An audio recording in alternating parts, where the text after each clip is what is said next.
Dhallywood megastar Shakib Khan ইন্ডাস্ট্রিকে একের পর এক হিট সিনেমা উপহার দিয়ে নিজেকে অনন্য এক উচ্চতায় নিয়ে গেছেন তিনি। সর্বশেষ মুক্তি পায় তার দরদ। ওই সিনেমার সফলতার পর এবার আসছে বরবাদ। জমকালো আয়োজনে এই সিনেমার পোস্টারও উন্মোচিত করলেন তিনি। জানালেন সিনেমাটি নিয়ে তার প্রত্যাশা ও যুক্ত হওয়ার গল্প।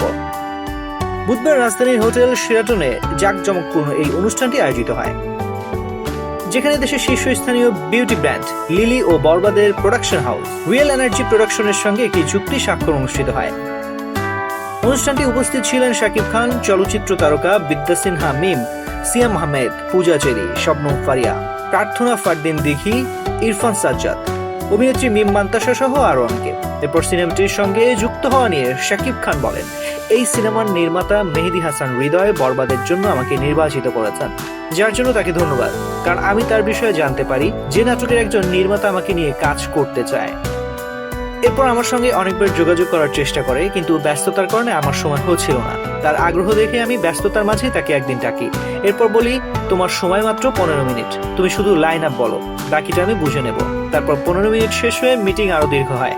এরপরে সিদ্ধান্ত নেই বরবাদ করার।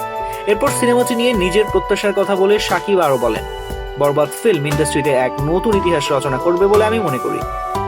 এই ছবিটি সম্পূর্ণ ভিন্ন আঙ্গিকে একটি গ্র্যান্ড সেটিং এ তৈরি করা হয়েছে, যাতে প্রতিটি কলাকুশলী মুন্সিয়ানার ছাপ রেখেছেন। আমি প্রত্যাশা করছি বরবাদ শুধু দেশে নয়, দেশের বাইরে বাংলা ভাষায় কথা বলার সবার মন জয় করবে। আমার প্রত্যাশা আয়ের দিক থেকে এটি 100 কোটির ক্লাবে প্রবেশ করবে।